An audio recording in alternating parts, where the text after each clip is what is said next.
नमस्कार दोस्तों, crime stories पर आज जो कहानी मैं आप लोगों को सुनाने जा रहा हूं, वो कहानी है नेपाल के सबसे खतरनाक कत्ल की। तो चलिए दोस्तों, इस कहानी को हम लोग शुरू करते हैं। ये किस्सा करीब 13 साल पुराना है। नेपाल के इतिहास की शायद सबसे खूनी कहानी भी कहलाती है। अगर नेपाल के राजशाही खानदान के कत्ल के किस्सों को अगर अलग कर दिया जाए तो ये ऐसी कहानी है जिसको लेकर पूरे नेपाल में जबरदस्त गुस्सा भी देखने को मिला था। नेपाल के स्कूल और कॉलेजों के छात्र और छात्राओं ने इस किस्से को लेकर पूरे देश में तरह तरह से अपना गुस्सा जाहिर किया था। हालात ऐसे बन गए थे कि जिन आरोपियों का नाम इस कत्ल के किस्से से जुड़ा हुआ था, उनकी जान तक को खतरा महसूस हो गया था और पुलिस के लिए उनकी हिफाजत करना मुश्किल होता जा रहा था। असल में लोग आरोपियों को लेकर इस कदर गुस्से में थे कि वो हाथों हाथ इंसाफ पाना चाहते थे। यानी लोग इसी बात की फिराक में थे कि किसी तरह आरोपी भीड़ के हत्थे चढ़ जाएं और भीड़ अपना इंसाफ खुद हासिल कर ले। ऐसे में नेपाल की सरकार और पुलिस बंदोबस्त को इस खूनी किस्से का पूरा सच जल्द से जल्द सामने लाने को मजबूर कर दिया था। क्राइम की ये कहानी साल 2009 की है। हालांकि इस कहानी की शुरुआत तो उससे भी पहले ही हो जाती है। काठमांडू में एक टीचर था, नाम था बीरेन प्रधान, जो अपने नाम के आगे श्रेष्ठ भी लगाता था। यानी उसकी दो पहचान थी, बीरेन प्रधान या फिर बीरेन श्रेष्ठ। बीरेन प्रधान मूल रूप से भारत का रहने वाला था। भारत के दार्जिलिंग के इलाके से वो करीब 20 साल पहले नेपाल चला गया था और वहां एक कॉलेज में साइंस का टीचर बन गया था। खाते पीते घर से ताल्लुक रखने वाले बीरेन प्रधान ने जल्दी ही नेपाल में अपना एक घर भी बना लिया था और अपने घर के कई हिस्सों को किराए पर उठा दिया था। उसके घर के किराएदारों में से एक परिवार था श्रेष्ठा परिवार। उस परिवार में पति पत्नी के साथ उनकी एक बेटी भी थी जो स्कूल में पढ़ रही थी। नाम था ख्याति श्रीवास्तव। ख्याति पढ़ने लिखने में काफी तेज थी। 10वीं पास करने के बाद ख्याति कॉलेज में पहुंची। इसी बीच बीरेन प्रधान ने अपना वो घर बेच दिया जिसमें ख्याति और उसके माता पिता के साथ साथ दूसरे किराएदार भी रहा करते थे। बीरेन के मकान बेचने की वजह से किराएदारों को घर छोड़ना पड़ा। ख्याति श्रीवास्तव का परिवार बीरत नगर में जाकर किराए पर रहने लगा, जबकि बीरेन प्रधान किसी दूसरे इलाके में रहने लगा। अपनी सयानी होती बेटी की आगे की पढ़ाई की खातिर ख्याति श्रेष्ठा के माता पिता बीरत नगर से काठमांडू चले गए और वहां एक किराए के मकान में रहने लगे और ख्याति का दाखिला जुबिलिएंट कॉलेज रिसर्च सेंटर में करवा दिया जाता है। ख्याति अब 12वीं में पढ़ रही थी। इसी बीच 5 जून 2009 को ख्याति के पास उसके फोन पर एक मैसेज मिलता है जिसमें महिलाओं की पत्रिका की तरफ से उसे लकी ड्रॉ में इनाम मिलने की सूचना दी गई थी। मैसेज में दर्ज इबारत के मुताबिक इनाम के तौर पर उसे 20,000 नेपाली रुपयों के अलावा नेपाल के सबसे खूबसूरत पर्यटन स्थल पोखरा जाने का टिकट देने की बात थी। हालांकि ख्याति के लिए यह बात बेहद चौंकाने वाली थी, लेकिन महिलाओं की पत्रिका की तरफ से इनाम दिए जाने की बात को लेकर वो थोड़ा निश्चिंत रहती है। उसके पास एक अनजान लड़की की तरफ से कॉल आती है जिसमें कहा जाता है कि वो अपने इनाम की रकम और पोखरा का टिकट लेने के लिए दोपहर 1 बजे के आसपास बताए गए पते पर पहुंच जाए। ख्याति अपने माता पिता को इसकी इत्तला देती है। बेटी को 20,000 रुपए मिलने और पोखरा जाने का टिकट मिलने की बात से माता पिता भी खुश हो जाते हैं। ख्याति अपने घर के नौकर राम के साथ काठमांडू के पुताली सड़क के पते पर दिए गए वक्त पर पहुंच जाती है। नौकर राम उस पते पर ख्याति को पहुंचाकर घर वापस लौट आता है।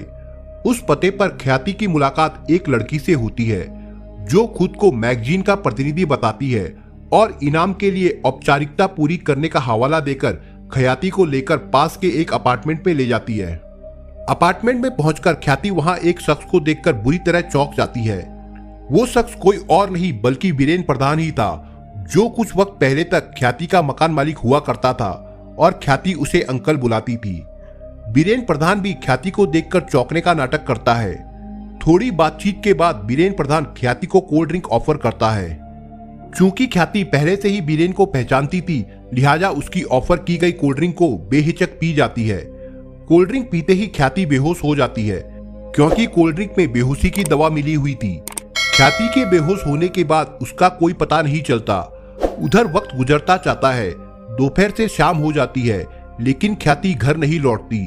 तो उसके घर वाले परेशान होने लगते हैं। अपनी बेटी की तलाश में माता पिता दोनों ही भटकने लगते हैं। तभी शाम के वक्त ख्याति के पिता के मोबाइल पर एक मैसेज आता है। उस मैसेज को पढ़कर ख्याति के पिता के पैरों तले से जमीन खिसक जाती है, क्योंकि मैसेज में साफ साफ लिखा था कि उन लोगों ने ख्याति को किडनैप कर लिया है। उसकी सलामती के लिए फिरौती के तौर पर 10 लाख नेपाली रुपयों की मांग की जाती है।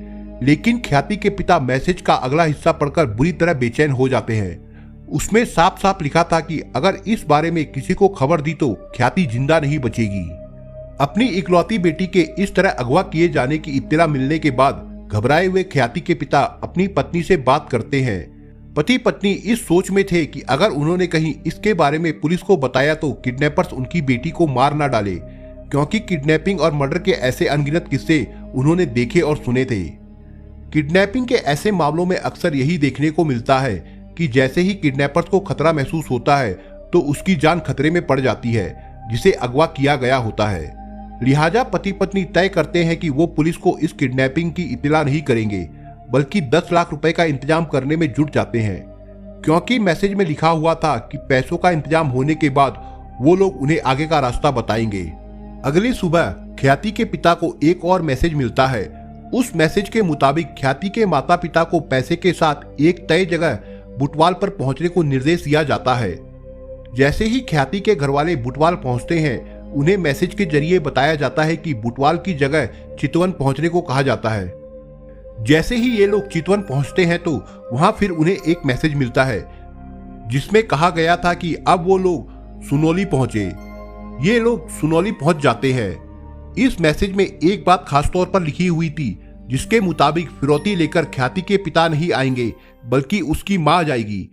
मां अपने नौकर राम को साथ लेकर फिरौती के 10 लाख रुपए के साथ बताई गई जगहों पर पहुंचती रही, लेकिन एक जगह से दूसरी जगह उसे बार बार आने का मैसेज मिलता रहा। सुनौली पहुंचने के बाद ख्याति की मां को फिर मैसेज मिलता है कि आप दार्जिलिंग पहुंचिए। ये लोग बॉर्डर पार करके दार्जिलिंग जाते हैं। दार्जिलिंग पहुंचने के बाद उन्हें फिर एक मैसेज मिलता है जिसके मुताबिक उन्हें काकरबीटा पहुंचने को कहा जाता है। ये दोनों पैसों के साथ काकरबीटा पहुंच जाते हैं। काकरबीटा पहुंचते ही इन्हें एक होटल का पता दिया जाता है।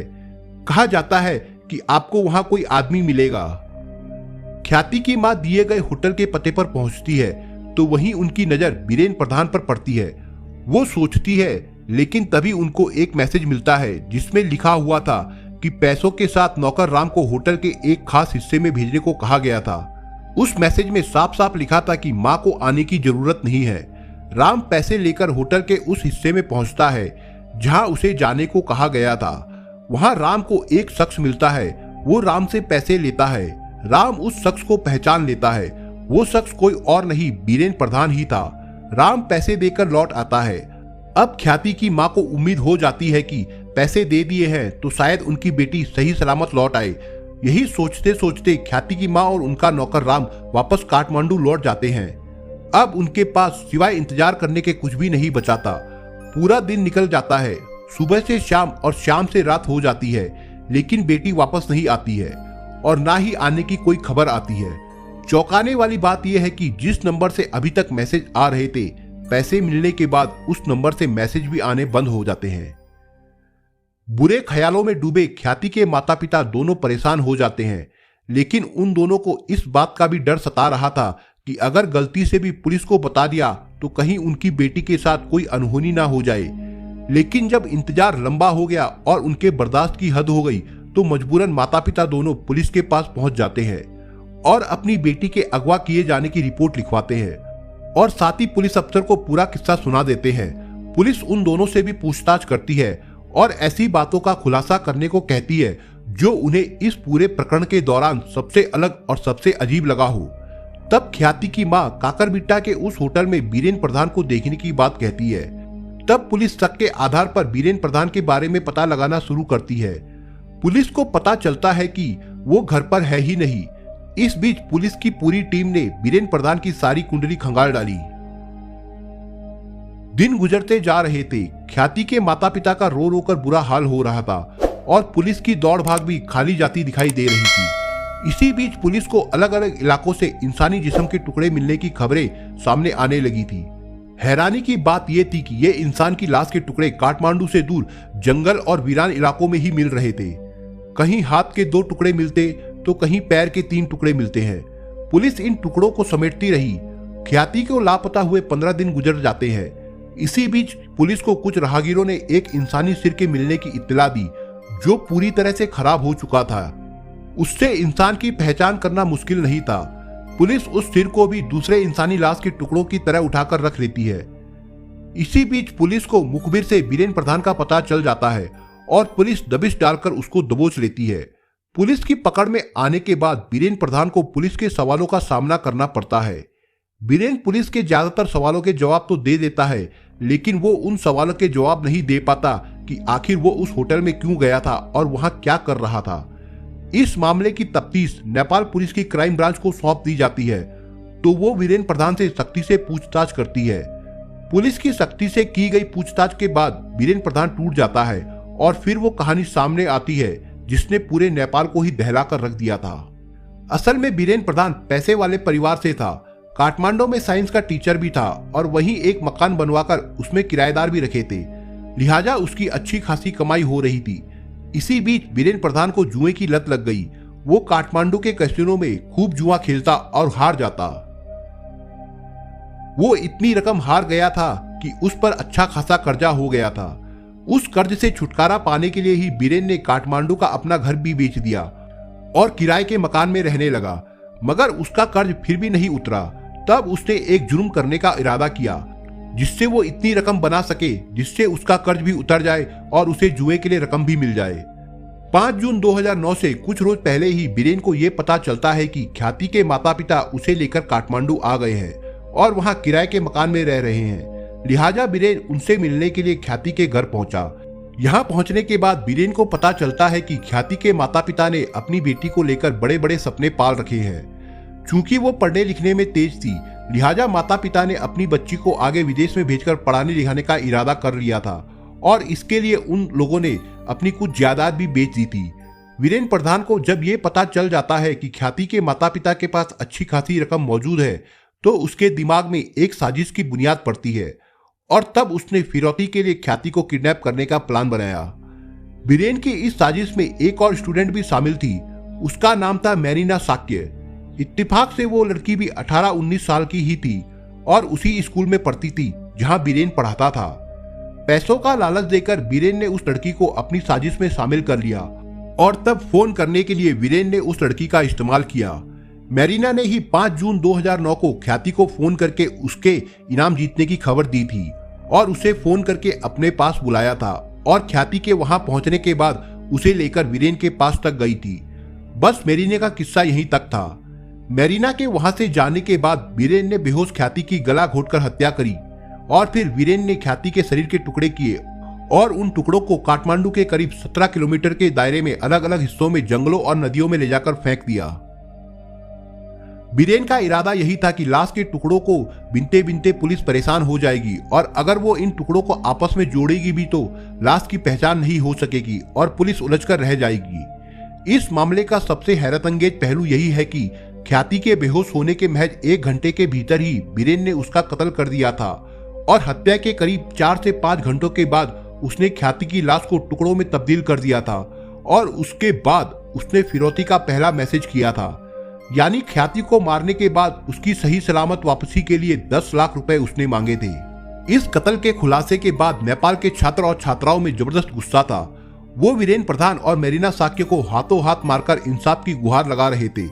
कई बार दोनों को कोर्ट ले जाते समय लोगों ने हमले तक किए, जिसकी वजह से पुलिस को बहुत परेशानियों का सामना करना पड़ा। उधर अदालत ने भी इस मामले में बहुत तेजी दिखाई और 1 साल के भीतर ही फैसला भी सुना दिया। ख्याति को अगवा करने और उसका कत्ल करने के इल्जाम में अदालत ने बीरेन प्रधान को 39 साल की सजा सुनाई, जबकि इस कत्ल के मामले में अदालत ने मेरिना साक्य को 20 साल की सजा सुनाई। हालांकि मेरिना साक्य ने अदालत के सामने कहा कि उसे बीरेन ने धमकी दे रखी थी, साथ ही उसे कत्ल के बारे में कुछ भी नहीं पता था, लेकिन अदालत ने उसकी एक भी दलील नहीं मानी। नेपाल के इतिहास में यह शायद इकलौता ऐसा मर्डर केस है जिसने लोगों को बुरी तरह से झकझोर कर रख दिया था। तो दोस्तों, ये थी आज की कहानी। दोस्तों, आपको कहानी कैसी लगी हमें अपने कमेंटों के द्वारा जरूर बताएं और दोस्तों अगर आपको वीडियो पसंद आई तो वीडियो को लाइक शेयर और चैनल को सब्सक्राइब जरूर करिए दोस्तों। धन्यवाद।